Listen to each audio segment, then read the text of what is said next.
नाज़रीन, programme behind the news में मां आहियां मुंहिंजो मेज़बान शकील सुमरो। आलमी सियासत के मंज़रनामे में जेके ताज़ियूं डेवलपमेंट्स थियूं आहिनि उन में वॾी अहम डेवलपमेंट चीन ऐं अमेरिका में जेका हलंदड़ छिकताण आहे उन खे घटाइण जे लाइ अमरीकी परॾेही वज़ीर एंथोनी ब्लिंकन चीन जो दौरो कयो आहे। चीन जे प्रेसिडेंट सां जेका परॾेही वज़ीर आहे अमरीकी उन जी मुलाक़ात में थी आहे ऐं इन हवाले सां अमरीकी सियासत में हिकु वॾो नालो हेनरी किसिंजर ताज़ो जेको इंटरव्यू ॾिनो हो उन इंटरव्यू में हुन चयो त चीन जो जेको खिते में वधंदड़ असर रसूख़ आहे अमेरिका खे चीन सां ॻाल्हियूं करणु घुरिजनि। ऐं उन हेनरी किसिंजर जे इंटरव्यू खां पोइ असां ॾिठो त अमरीकी परॾेही वज़ीर ब्लिंकन जेको आहे चीन जो दौरो कयो। न रुॻो हुन चीन जो दौरो कयो आहे पर हुन इन चीन जे दौरे खां अॻु सऊदी अरब जो बि दौरो कयो आहे। ताज़ियूं जेके डेवलपमेंट्स थियूं आहिनि उन में फ्रांस जे प्रेसिडेंट मैक्रोन जी सऊदी वली अहद शहज़ादे सलमान सां फ्रांस में मुलाक़ात थी आहे ऐं उन हवाले सां चीन जी जेका सऊदी अरब में $10 अरब जी सीड़पकारी आहे उन सीड़पकारी खां पोइ पाकिस्तान में भी चीन जेको आहे उहा सीड़पकारी ते आमादगी ॾेखारी आहे। नई दुनिया जे अंदरि नओं जेको न्यू वर्ल्ड ऑर्डर आहे उन में मुल्कनि जी सफ़बंदी कीअं थी रही आहे, दुनिया छा वाकई बायपोलर ऐं हाणे मल्टीपोलर तरफ़ वधी रही आहे। अॼोके प्रोग्राम में पाण नई सफ़बंदी ते बि ॻाल्हाईंदासूं ऐं ख़ासि तौर ते ॾखिण अफ्रीका में जेको अगस्त में ब्रिक्स जो इजलास आहे इन खां पहिरें G7 जेको जापान में इजलास थियो जंहिंमें F-16 जहाज़ जेको आहे यूक्रेन खे ॾियण जी जेका आहे उहा मंज़ूरी ॾिनी वई ऐं यूक्रेन रूस जी जेका जंग आहे उनजो ईंदड़ वक़्त में नतीजो कहिड़ो निकिरंदो। ताइवान जेको आहे उहो बि हिन सॼी जेका वर्ल्ड पावर आहे उन में हिकिड़ी अहम हैसियत वालारे थो। 2024 में ताइवान जी इलेक्शन आहिनि ऐं ताइवान जी इलेक्शन में अमेरिका ऐं चीन ॿिन्ही जी दुश्मनी ॿिन्ही जी जेका आहे तमामु घणी दिलचस्पी आहे ऐं उन सां गॾोगॾु ताज़ो जॾहिं परॾेही अमरीकी वज़ीर चीन जो दौरो कयो त चीन इहो वाज़े कयो त ताइवान ते कंहिं बि क़िस्म जो को समझौतो न कयो वेंदो। अॼोके प्रोग्राम में असांखे नाले वारे तज़िये निगार बदर समेजो साहब ज्वाइन किया है।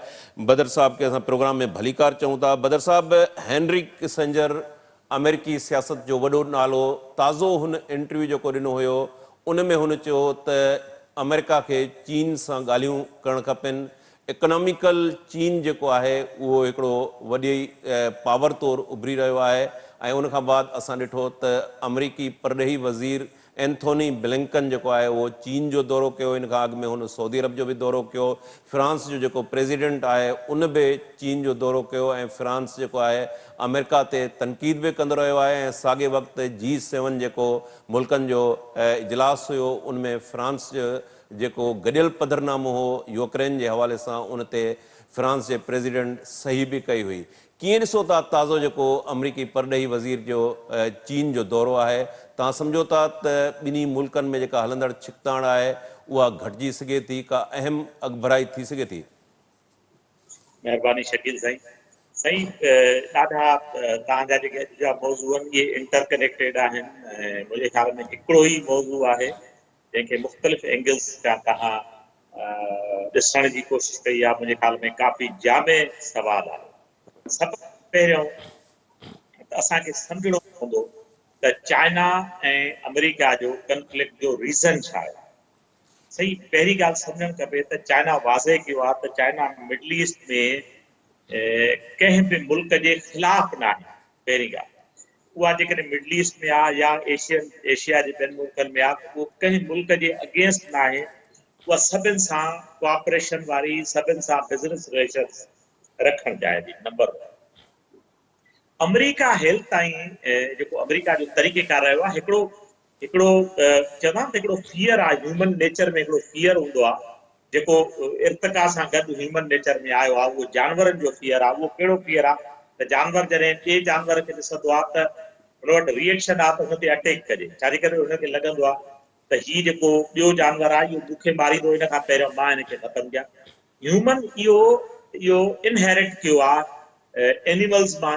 इहो कॉन्सेप्ट इनहेरिट कयो आहे। ह्यूमन वटि हिकिड़ो फियर आहे। उहो फियर इहो आहे त जेको बि ॿियो माण्हू आहे उहो असांखे ख़तमु करण लाइ तयारु आहे।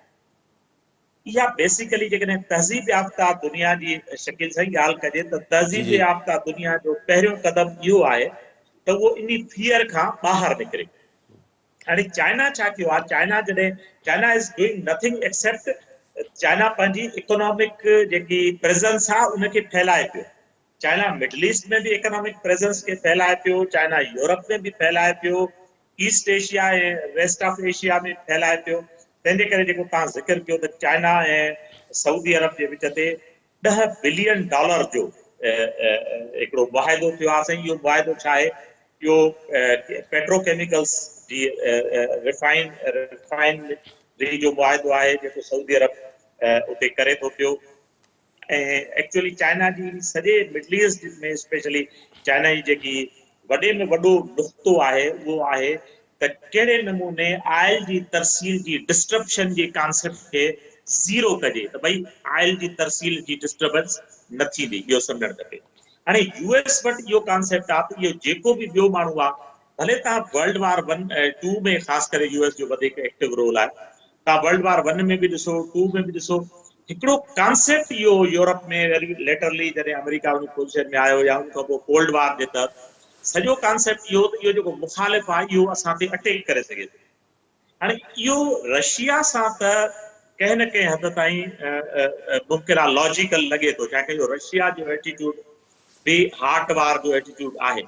चाइना तारीख़ी तौर ते, मां लफ़्ज़ दोहरायां थो, चाइना तारीख़ी तौर ते छाजे करे, जो मोहम्मद बिन सलमान बि वक़्तु चयो आहे त चीन हज़ारनि सालनि खां असां लाइ कॾहिं बि कंहिं बि मुश्किल जो सबबु न बणियो आहे। इहो लफ़्ज़ उन वाज़े चयो आहे। ऐं इन जंहिंमहिल ही लफ़्ज़ इहो चवे पियो त इनडायरेक्टली हो अक्यूज़ पियो करे उन दौर खे, जॾहिं जमाल खाशोगी जे क़त्ल में डायरेक्टली उनखे जेको आहे इंडाइट करण जी कोशिशि कई वई त भई he is the one who is involved in सच मर्डर। ठीकु आहे, हाणे हो या न हुयो उहो त कम कोर्ट जो आहे उहो करणु, पर हिन जेको इहो पॉइंट ॾिनो आहे त रशिया चाइना 1000 सालनि ताईं असांखे कॾहिं असांखे उन मां ख़तरो न रहियो आहे, उनजे बैकग्राउंड में इहा ज़हन में रखो। पोइ इहो जेको तव्हां हाणे किसिंजर ते अथव, किसिंजर जॾहिं चवे थो त चाइना सां ॻाल्हाइणु खपे, त बेसिकली इहा हिकिड़ी सेन वॉइस आहे। सम्झो किसिंजर उहो माण्हू आहे जंहिं इन खां पहिरियों बि 70s जे ज़माने में जॾहिं आगा शाही पाकिस्तान जो फॉरेन मिनिस्टर हो, तव्हांखे यादि हूंदो, जॾहिं पाकिस्तान यानी ज़ुल्फ़िकार अली भुट्टो खे इस्तेमालु कयो वियो। तव्हांजे आवाज़ अचे पियो? जी जी जी बिल्कुलु कंटिन्यू कयो हा तव्हां। हा, जॾहिं ज़ुल्फ़िकार अली भुट्टो खे इस्तेमालु कयो वियो त उन में ज़ुल्फ़िकार अली भुट्टे पंहिंजा गुड सर्विसिस इस्तेमालु कयूं, आगा शाही वियो, ऐं किसिंजर पहिरियों दफ़ो चाइना, को बि अमेरिकन प्रेसिडेंट वॾे वक़्त खां पोइ, शायदि इनकलाब खां पोइ, चाइनीज़ इनकलाब खां पोइ पहिरियों दफ़ो चाइना वियो हुयो ऐं उन्हनि बहाल कया। अगेन वरी किसिंजर पंहिंजो रोल प्ले थो करे in what ever capacity he is. हू चवे थो त भई वञो ऐं चाइना सां ॻाल्हायो, छो जो चाइना ऐं अमेरिका में जेकॾहिं कंहिं बि क़िस्म जो साईं कंफ्लिक्ट थिए पियो त उहो सॼी दुनिया जा जेके बि हिन वक़्तु बिज़नेस रूट्स आहिनि न साईं, चाइना एतिरो फैलियल आहे, अमेरिका एतिरो फैलियल आहे, जेकॾहिं हुनजे विच में कंहिं बि क़िस्म जो हार्ड कंफ्लिक्ट जनम वठे थो त इहो चाइना ऐं अमेरिका लाइ नुक़सानकार रुॻो न आहे, इहो रेस्ट ऑफ द वर्ल्ड लाइ, उन जी इकोनॉमी जे लाइ एॾो वॾो नुक़सानकार आहे जो सॼी दुनिया इन ख़्याल जे ख़ौफ़ खां बि ॾकी वञे थी। तंहिंजे करे उन्हनि चयो आहे त चाइना सां ॻाल्हाइणु खपे। छा ते ॻाल्हाइणु खपे?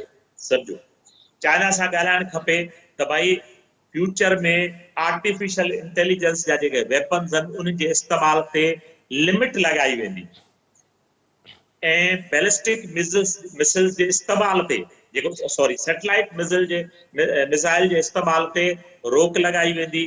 इन तरह जा ॿियो चाइना जो हिकिड़ो कॉन्सेप्ट अथव शकील साईं, वो इहो आहे, आवाज़ अचे पियो? जी जी जी जी चाइना जो कॉन्सेप्ट इहो आहे त चाइना दुनिया में पाण खे स्पेशली इन्वायरमेंटल जेके हैज़र्ड्स आहिनि उन जे मामले में ज़ी जी हमेशह प्रेसिडेंट शी जी कोशिशि रही आहे त हू लीडर कंसीडर करे ऐं इन किसिंजर या इन्हनि दोस्तनि उन्हनि खे सलाह ॾिनी आहे त भई इन में मुज़ाहिको न आहे, जेकॾहिं चाइना उन में को लीडिंग रोल प्ले थो करणु चाहे त हिकिड़ो पॉज़िटिव अमल आहे।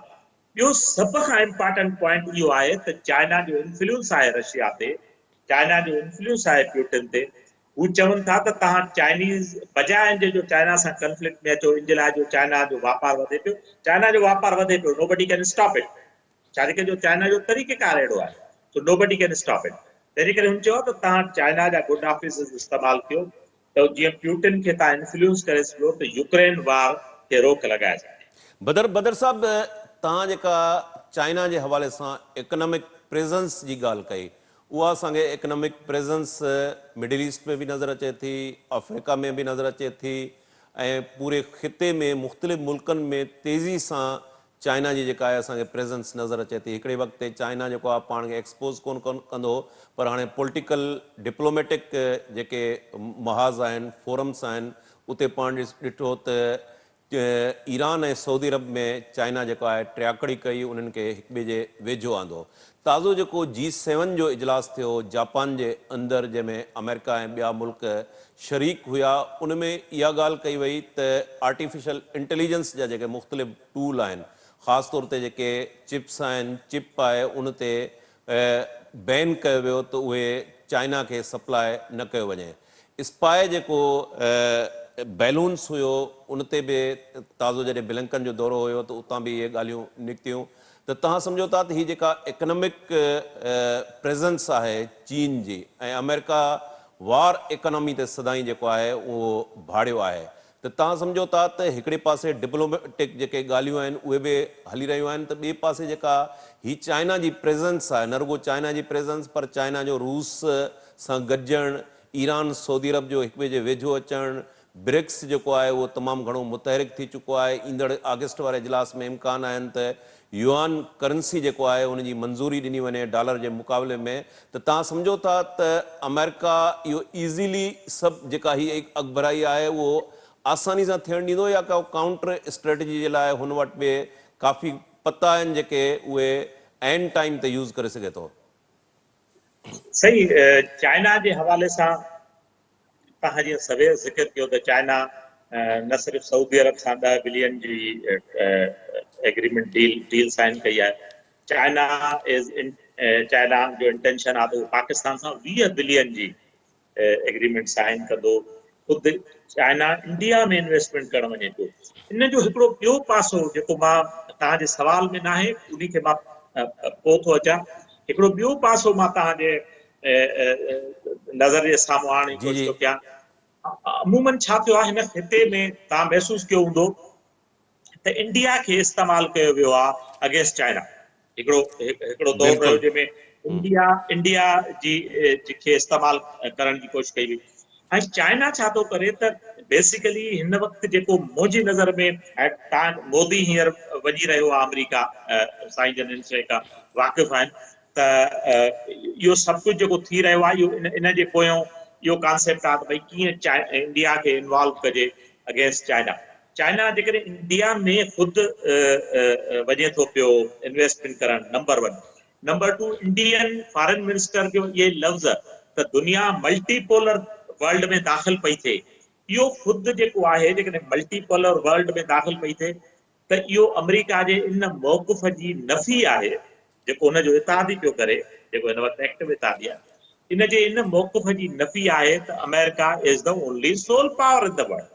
ठीकु आहे, नंबर 1। नंबर 2, चाइना चाहे थो त अमेरिका जेकॾहिं कंहिं बि क़िस्म जो कंफ्लिक्ट डेवलप करे, इन खां पहिरियां उहो मुख़्तलिफ़ फोरम्स खे इस्तेमालु करे उनखे बिज़नेस जे हिकिड़े हुन ते हाणे छाजे करे जो हिकिड़ी ॻाल्हि जीअं पाण वटि हिकिड़ो अखर इस्तेमालु थींदो आहे, दादा असां धंधे वारा माण्हू असां जहिड़े मां न ॼाणियूं। हिकिड़ो तव्हां अमूमन हिकिड़ो अखर ॿुधो हूंदो, बाबा असांखे बिज़नेस करिणो आहे, असांखे पैसा कॾहिं कॾहिं दीवाननि जा मरी बि वेंदा त बि माण्हुनि ते केस वेस न कंदा त बाबा निकिरी ईंदा, भले साल लॻनि 2 लॻनि। बिज़नेस जेको माण्हू कंदो आहे उहो माण्हू झेड़े खां कंफ्लिक्ट खां लवाईंदो आहे। ठीकु आहे न। चाइना जो जेको स्ट्रांग पॉइंट आहे उहो उनजो बिज़नेस आहे। अमेरिका हथल इम्कान कोशिशि कंदी त कंहिं न कंहिं तरीक़े सां चाइना खे कंहिं हॉट कॉन्फ्लिक्ट में इन्वॉल्व करे, पर हींअर ख़ुदि जेके थिंक टैंक आहिनि अमेरिकन, जीअं तव्हांखे सिंजर जो ज़िक्र कयो या ॿिया, मां हिकिड़े हाणे पढ़ियो पे हिकिड़ो लेख हुयो, उनमें हुन चयो त भई चाइना खे इंगेज करण जी ज़रूरत आहे, बजाए जो तव्हां चाइना खे एज़ अ थ्रेट क़बूल कयो ऐं हुनजे अगेंस्ट कमु करणु शुरू कयो। इन खां वधीक बहितर आहे त चाइना सां तव्हां गॾिजी कमु कयो त जीअं जेके ॿिया हॉट कॉन्फ्लिक्ट हिन वक़्तु दुनिया में जारी आहिनि उन्हनि ते कंट्रोल करे सघो। जी साईं। बदर साहब, जी तव्हां ॻाल्हि कई इंडिया जी, इंडिया में IT जे अंदरि तमामु घणो एडवांस आहे, ख़ासि तौर ते जॾहिं चीन ऐं सऊदी अरब में $10 अरब जी सीड़पकारी थी त भारत जेको आहे उनखां जॾहिं मुआहिदे ते सिग्नेचर थियण खां अॻु में सऊदी जे वली अहद सां मोदी जो टेलीफोनिक टॉक बि थी हुई। तव्हां सम्झो था त भारत लाइ इहो ॾुखियो न हूंदो त चीन जेको आहे उनखे सऊदी अरब में, मिडिल ईस्ट में एंट्री मिले, अफ्रीका में एंट्री मिले, ऐं हिन वक़्तु जेको मोदी जो अमेरिका जो दौरो आहे, तव्हां सम्झो था त भारत वाशिंगटन खे वधीक वेझो थियण वञे पियो? सही, इहो स्ट्रेटजी ज़रूर आहे। बाक़ी मां जीअं सवेर अर्ज़ु कयो त चाइना जे इन रफ़्तार खे, चाइना जे इन अंदाज़ खे मां नथो सम्झां त का प्रॉपर स्ट्रेटजी आहे इंडिया वटि या अमेरिका वटि, बजाए जे हू चाइना सां गॾिजी कमु करनि। उन वटि का बि स्ट्रेटजी न आहे। ऐं भले इहो मोदी वञे थो जीअं बि वञे थो, पंहिंजी जॻह ते आहे। इंडिया जी इकोनॉमिक ग्रोथ खां बि इनकार आहे 7.2। मां ईअं सम्झां थो त इहा न एतबार थियण जोगी हिकिड़ी इकोनॉमिक ग्रोथ आहे, ख़ासि करे उन सूरत हाल में जॾहिं पाकिस्तान हिकिड़े तमामु मुश्किल घड़ी मां गुज़री रहियो आहे। मां ईअं सम्झां थो त जेकॾहिं पाकिस्तान हिन इकोनॉमिक क्वैगमायर मां ही जेको दलदल माशी दलदल आहे, इन मां जेकॾहिं पाकिस्तान सुरफुरू थी निकिरे थो, जेको हीअ प्लान बी जो ज़िक्र थो थिए, मां ईअं सम्झां थो त इनखे बस तनक़ीद जो निशान उनजे लाइ बणाइजे ख़ासि पॉलिटिकल पार्टी सम्झे थी त उनजो एग्ज़िट जे करे इहो सभु कुझु थिए पियो। नो, इहो हिकिड़ो ड्रिगो अरसो आहे जेके पाकिस्तान खे इकोनॉमिकली टफ लॻो आहे। ऐं उन में ख़ुदि ॿियनि हिन सरकार जूं बि ग़लतियूं आहिनि, पर इन खां अॻियनि सरकारनि जूं बि ग़लतियूं आहिनि। मां ईअं सम्झां थो त जेकॾहिं पाकिस्तान जी प्लान बी जे तहत हिन ख़ासि माशी मुश्किलात मां निकिरण में कामयाबु थिए थो त पाकिस्तान खे स्पेस, इहो बि मां ॿुधायां थो त डिप्लोमेसी जे मैदान में हिकिड़ो स्पेस अथव। कहिड़ो स्पेस आहे? जो ट्रेडिशनली चाइना ऐं इंडिया ॿई पैसिव डिप्लोमेसी, तव्हांखे यादि हूंदो त चाइना टीह अरसे ताईं हिकिड़ी पैसिव डिप्लोमेसी कई आहे, हिकिड़ी स्पेक्टेटर वारो रोल प्ले कयो आहे। चाइना घणे भाङे एक्टिव घटि रहियो अथव। इंडिया हिकिड़े टीह अरसे ताईं नाम जो मेंबर रहियो आहे, नॉन अलाइन मूवमेंट, तव्हांखे यादि हूंदो, ख़ासि करे नेहरू जो जेको जी जी कॉन्सेप्ट हो। बिल्कुलु। पहिरियों दफ़ो इंडिया उन नाम जे कॉन्सेप्ट खां ॿाहिरि निकितो आहे, चाइना उन पैसिव डिप्लोमेसी जे कॉन्सेप्ट खां ॿाहिरि निकितो आहे। त हिकिड़ो जॾहिं जॾहिं डिप्लोमेटिक मामला बदिलबा आहिनि साईं, त नवनि मुल्कनि लाइ, नवनि एक्टर्स लाइ बि स्पेस निकिरंदी आहे। जेकॾहिं पाकिस्तान पंहिंजे माशी मुश्किलात ते क़ाबू पाए थो वञे ऐं वाक़ई के पाकिस्तान जा फ्रेंडली जेके कंट्रीज़ आहिनि उहे पाकिस्तान जी इन वक़्त ते हेल्प कनि था, ऐं प्लस पाकिस्तान में टैक्स नेट वधीक बहितर थिए थो। मां ईअं सम्झां थो त पोइ हुकूमत में कुझु न कुझु टैक्स नेट जे हवाले सां प्रेस करणु खपे त उनजा कुझु बहितर क़दम बि हुआ शायदि। पर जेकॾहिं इहो अॼु असां पाकिस्तान टैक्स नेट जे मामले ते को बहितर रवैयो इख़्तियार करे थो वञे, इकोनॉमिक मामले में ॿाहिरि निकिरे थो, त फ्यूचर में पाकिस्तान लाइ ख़ुदि डिप्लोमेसी जे हवाले सां पाकिस्तान लाइ हिकिड़ो स्पेस खुले थो। बदर साहब, पाकिस्तान जे अंदरि जेको आहे अमेरिकन कंपनी शेल असासा जेके आहिनि उहो विकिरो करण जो फ़ैसिलो करे वरितो आहे। तव्हां सम्झो था त हीअ जेके इंटरनेशनल मामला आहिनि उन्हनि जो बि इन शेल कंपनी जा जेके असेट्स आहिनि उहे विकिरो करण जो उन सां को लिंक आहे।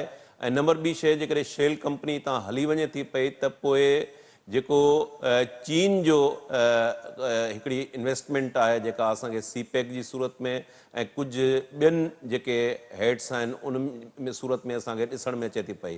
हीअ शेल जो निकिरणु तव्हां सम्झो था त पाकिस्तान जेको आहे उहो अमेरिकी कैंप मां ॿाहिरि निकिरी चाइना कैंप में, चाइना रूस कैंप में एंटर थियण वञे पियो? साईं, इहो तव्हां चाइना जो सुठो मिसाल लो। हाणे हे जेको चाइना 10 बिलियन जी इन्वेस्टमेंट कई आहे, इहा मुंहिंजे ख़्याल में हिकिड़ी आरामको आहे, ॿी न्यूरिकॉन शायदि मां सही नालो खणंदो हूंदुसि, उन्हनि जी आहे इन्वेस्टमेंट आहे। हाणे शेल जेको हितां वञे पियो, इन में जेको वॾे में वॾो रीज़न आहे उहो हुन जा जेके एक्सचेंज रेट में उनखे लॉसिस पवनि था साईं। ख़ासि करे पाकिस्तान में जेको रुपए जी क़दुर में कमी आई आहे, तेज़ी सां आई आहे, उन में स्टेबिलिटी तव्हां ॾिठो हूंदो त पोएं दौर में स्टेबिलिटी बिल्कुलु नज़र न आई आहे। इहो काफ़ी सालनि खां थी रहियो आहे। त इन जे करे बिज़नेस खे लॉसिस अचनि पिया ऐं शेल जेकी आहे इन जे करे हितां निकिरे पई। पर इनखे को एॾो वॾो पॉलिटिकल पर्सपेक्टिव में मुंहिंजे ख़्याल में न ॾिसणु खपे। इहो कंपनियुनि जी रविश आहे। कंपनियूं मुख़्तलिफ़ जायुनि ते बिज़नेस खोलींदियूं ऐं बंदि कंदियूं रहंदियूं आहिनि। सो ऐं मुंहिंजे ख़्याल में कुझु जेको आहे उहा शेल जेकी आहे उहा पंहिंजे अंदाज़ जेको हुनजो आहे बिज़नेस जो उन में बि के चेंजिस आणे पई, उनजे करे बि आहे। पर वॾो जेको रीज़न आहे पाकिस्तान में जेको हुनखे ईअं खणिजे त हुन एग्ज़िट त शायदि उहो बि करे आहे, पर हुनखे एग्ज़िट करण में जेको हेल्प थो करे उहो इहो आहे त पाकिस्तान में रुपए जी क़दुरु क़ीमत में कमी अचण जे करे या इनस्टेबिलिटी हुजण जे करे उनखे लॉसिस पवनि था। इहो हिकिड़ो रीज़न आहे। बाक़ी साइंस चवंदी आहे त स्पेस कॾहिं बि क़ाइमु न रहंदी आहे साईं। जेकॾहिं शेल को स्पेस छॾींदी त उनजे लाइ पाकिस्तानी कंपनियूं ऐं या इंटरनेशनल कंपनी उनखे तमामु जल्द रिप्लेस कंदी। सो मुंहिंजे ख़्याल में इनखे रूटीन मैटर खां थोरो घणी वधीक पर एॾो वॾो को मैटर न सम्झणु खपे। जी बदर साहब, ऑयल इकोनॉमी के हवाले से पाण ओपेक प्लस जा जेके फ़ैसिला आहिनि उनमें सऊदी अरब ज़ाहिर आहे त वधीक तेल जी पैदावार ॾिए थो पियो। अमेरिका जे अंदरि जेका अल्टरनेट एनर्जी आहे उहा शेल जे हवाले सां बि ऐं चयो पियो वञे त अमेरिका हाणे ऑयल जो वॾो ख़रीदार थियण बदिरां पर अॻिते हली उहो ख़ुदि जेको आहे उहो इहो सेल करे सघे थो। हाणे उहो वॾो ख़रीदार मुल्क न रहंदो ईंदड़ वक़्त में। ही अल्टरनेट जेकॾहिं एनर्जी अचे थी पई त उन सूरताल में मिडिल ईस्ट में सऊदी अरब ऐं ॿिया जेके अरब कंट्रीज़ आहिनि उन्हनि जी पोज़ीशन कहिड़ी वञी वेंदी? सी ऑयल जा जेके टाइकून्स हूंदा आहिनि, हिस्ट्री आहे हुनजी, त it is not easy to replace them. ठीकु आहे। जेकॾहिं ऑयल खे रिप्लेस करणु आसान हुजे हा त सदियूं पहिरियों ऑयल रिप्लेस थी वञे हा ऐं थी पिए सघे हो। अल्टरनेट इथेनॉल जी सूरत में अल्टरनेट या इलेक्ट्रिक कार जे मामले में अल्टरनेट तमामु शुरूआती दौर में ई राइज थियणु शुरू थिया हा।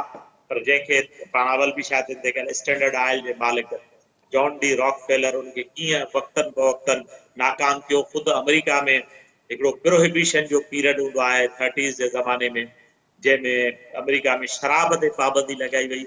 उहा इन जे लाइ लॻाई वई त जीअं जेको फोर्ड कंपनी हुई साईं उन शुरूआती दौर में इथेनॉल रन इंजन जी जी राइज कई हुई। जॾहिं 3 साल इथेनॉल शराब ते पाबंदी लॻी त डेफिनेटली इथेनॉल जेको आहे उहो मार्केट में न पियो अची सघे। तंहिंजे करे मजबूरन फोर्ड खे उहो फ़ैसिलो करणो पियो त उन्हनि वापसि जेको आहे उहो इन ते तेल ते विया।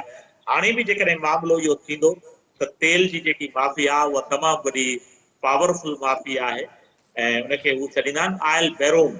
बैरोन जर्मन अखर आहे, जेके जर्मन वॾेरा हूंदा हुआ जेके टैक्स वठंदा हुआ, जेके डेन्यूब या मुख़्तलिफ़ दरियाहनि मां साईं शिप्स वेंदा हुआ न, उन्हनि खां जी जी हिकिड़ा लोकल जागीरदार हूंदा हुआ, उहे उन्हनि खां टैक्स वठंदा हुआ, जे करे उनखे बैरून सॾींदा हुआ जर्मनी में।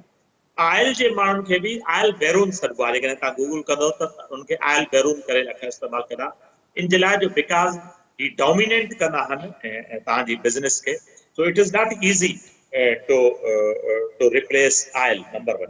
बाक़ी जेकॾहिं तव्हां इहो था चओ त अमेरिका, यस, अमेरिका में जॾहिं अमेरिका सां अलास्का ख़रीद कयो रूस खां त तमामु जल्दी अलास्का मां तेल निकितो आहे। अमेरिका वटि ख़ुदि तेल जा तमामु वॾा ज़ख़ीरा आहिनि जेके अमेरिका एक्सप्लोर इन जे करे न कया जो बक़ाया जेको हुनजी पॉलिटिकल ताक़त हुई जे ज़रिए हुननि मिडल ईस्ट मां ऑयल इम्पोर्ट कयो ऐं ख़ुदि उन मां मिडल ईस्ट में पॉलिटिकली असर हुजण जे करे उनखे वॾा पैसा बि न भरणा पिया या ईअं करे थिए त अञा कमायो बि सही।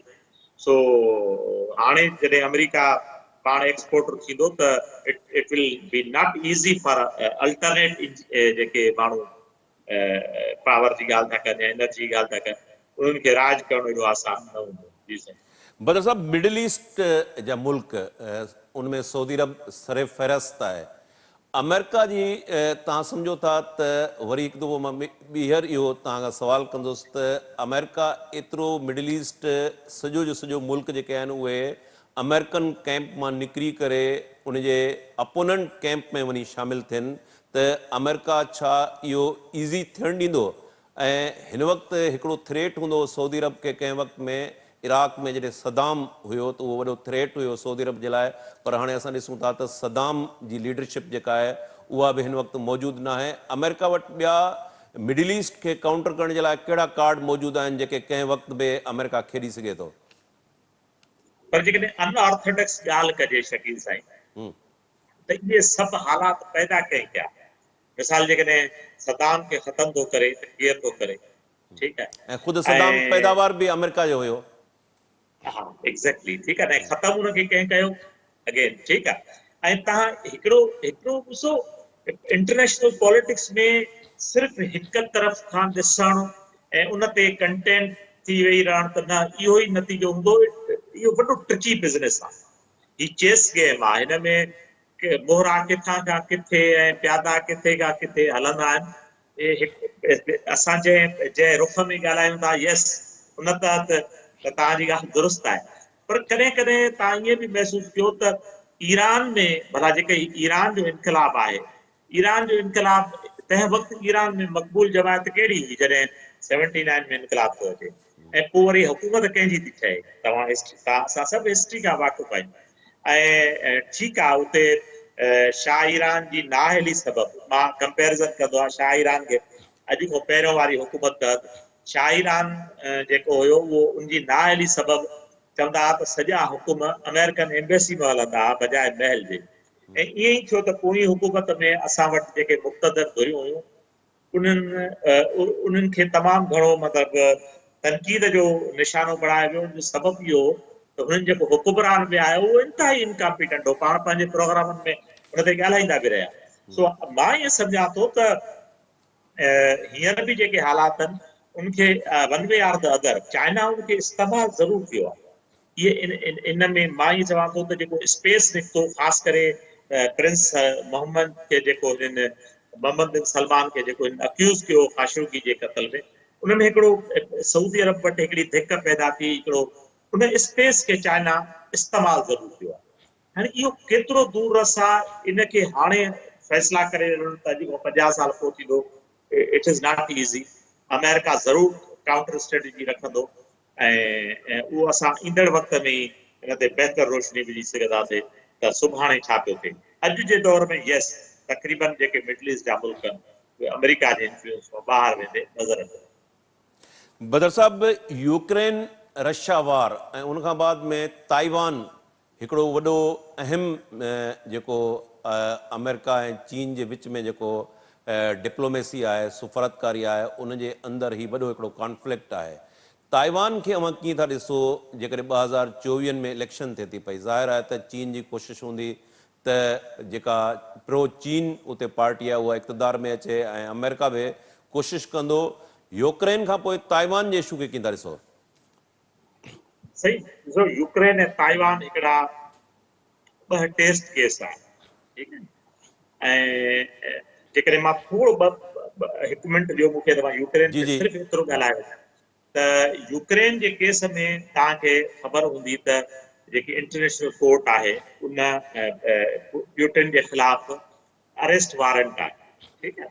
ऐं हुनजी कैबिनेट जे ख़िलाफ़ बि अरेस्ट वारंट आहिनि। ख़ुदि हुननि जो जेको फॉरेन मिनिस्टर आहे उनखे चाइल्ड मर्डरर हू कोठनि था पिया। वेस्ट जी जेकी मीडिया आहे, वेस्ट जी धुर जा जेके माण्हू आहिनि, वेस्ट मीन्स अमेरिका लेड जेके मुल्क आहिनि, हींअर बि जेकॾहिं प्यूटिन साउथ अफ्रीका ईंदो ब्रिक्स जे इजलास में त साउथ अफ्रीका खे इम्यूनिटी जारी करणी पई आहे।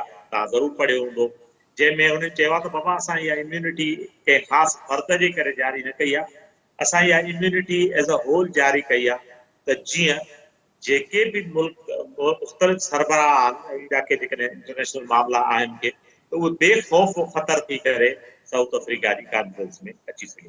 इन करे वेस्ट तमामु वॾो प्रेशर रखियो आहे ख़ासि करे यूक्रेन ते त रशिया खे कंहिं न कंहिं तरीक़े सां सिनब कयो वञे। पर हिन महिल ताईं जेकी पोज़ीशन आहे उहा इहा आहे त प्यूटिन जेको आहे उहो उनजी डिप्लोमेसी जेकी आहे उहा मैदान मारी बीठी आहे। हाणे अचूं था पाण ताइवान ते। Taiwan is related to China. China जेको आहे उहो वन कंट्री जी पॉलिसी आहे त चाइना चवे थी त Taiwan is part of China, Taiwan doesn't have any independent existence, ठीक है, हू चवे थो त चाइना जो हिस्सो आहे। जी अमेरिका कोशिशि कंदी रही आहे त भई उनखे हू चवे त भई प्रो वेस्ट हिकिड़ो मुल्क आहे जेको चाइना जे भर में आहे। मां इहे सम्झां थो त चाइना जो जेको ॿियो ॿियनि मामलनि में जेको इंटरनेशनल वज़न आहे उन में तव्हां ॾिसो हाणे ब्लिंकन जॾहिं चाइना वियो त हुन चयो त भई मिलिट्री टू मिलिट्री जेके कम्युनिकेशन आहे उहा हुजणु खपे बिटवीन चाइना एंड अमेरिका। उन ते चाइना रिफ्यूज़ कयो। चाइना चयो त ठीकु आहे असां डिप्लोमेटिक लेवल ते त चलो ॻाल्हाए सघूं था, उनखे तमामु घणी इज़त बि ॾिनो, ख़ासि करे ब्लिंकन खे उन हाल में उहो मिलियो जेको मुल्क जे सरबराहनि लाइ मुख़्तस हूंदो आहे। इहा हिकिड़ी डिप्लोमेसी ज़बान में वधीक रिस्पेक्ट काउंट थींदी आहे। पर हुननि इन क़िस्म जो को बि मुआहिदो हुन सां न कयो ऐं हू ताइवान जे मामले में चाइना कतन का बि ॻाल्हि ॿुधण लाइ तयारु न आहे। सो मां इहो सम्झां थो त ताइवान जो जेसिताईं इशू आहे इन में सोफार अॼु जी तारीख़ ताईं चाइना जो पल्लो भारी आहे ऐं कोई अमेरिका को ख़ासि हुते ॿूटो भारण में कामयाबु न थियो। बदर साहब, लास्ट क्वेश्चन, ईरान ऐं सऊदी अरब जी वेझड़ाई, ईरान ऐं सऊदी अरब जे लाइ अरब ऐं अजम जो जेको इस्तिलाह इस्तेमालु कयो वेंदो आहे ऐं काफ़ी ॾहाकनि खां उन्हनि में तमामु घणियूं जेके आहिनि उहे कॉन्फ्लिक्ट रहिया आहिनि। हिन भेरे जेका चीन जी टियाकड़ी में अॻुभराई थी आहे, तव्हां सम्झो था त मुस्तक़िल बुनियादनि ते ईंदड़ फ्यूचर में बि इहो इतिहाद क़ाइमु रहंदो या अमेरिका जेको आहे इनखे माज़ी में जीअं इन इतिहाद खे टोड़ींदो रहियो आहे त अमेरिका उहो कार्ड खेॾी सघे थो त ख़ासि तौर ते ईरान ऐं जेको सऊदी अरब आहे उन में किथे न किथे ॿीहर जेको आहे रिफ्ट विझी सघिजे? जी बिल्कुलु, उहा मां ई सम्झां थो तमामु आसानी सां रिफ्ट विझी सघिजे थी। उनजो सबबु तारीख़ आहे। तारीख़ी तौर ते ईरान ऐं अजम जेके अरब ऐं अजम अरबी सॾींदा हुआ त भई ज़बान त अरबी आहे, अजम means one who cannot speak. मुंहिंजे ख़्याल में जेकॾहिं अजम जी लफ़्ज़ी माना को दोस्त ॿुधंदो ई प्रोग्राम त ज़रूरु असां कॾहिं ग़लति चवंदासीं त असांखे असांजी तस्दीक़ कंदो। पर मां इहे सम्झां थो अजम मीन्स गूंगो, one who cannot speak. So जी जी बिल्कुलु। अरब त मां सवाइ अरबी जे ॿी कंहिंखे ज़बान खे एक्सेप्ट ई कोन कंदा। तारीख़ी तौर ते हुन में हिकिड़ी वॾी स्नोबरी रही आहे ऐं इहा ई वरी जेकी आहे उहा स्नोबरी ईराननि में बि रही आहे। ईरानी बि ख़ुदि खे तमामु वॾी तहज़ीब याफ़्ता क़ौम सम्झंदा ऐं हू मतिलबु इहो जेको आहे उहा हिकिड़ी वॾी सज़ा सम्झंदा आहिनि त उन ते अरब हाकिम हुजनि। सो तंहिंजे करे जंहिंमें बि तारीख़ी तौर ते वॾा कंफ्लिक्ट हूंदा अथव शकील साईं, इनखे as a whole as a नज़रियो सम्झणु खपे।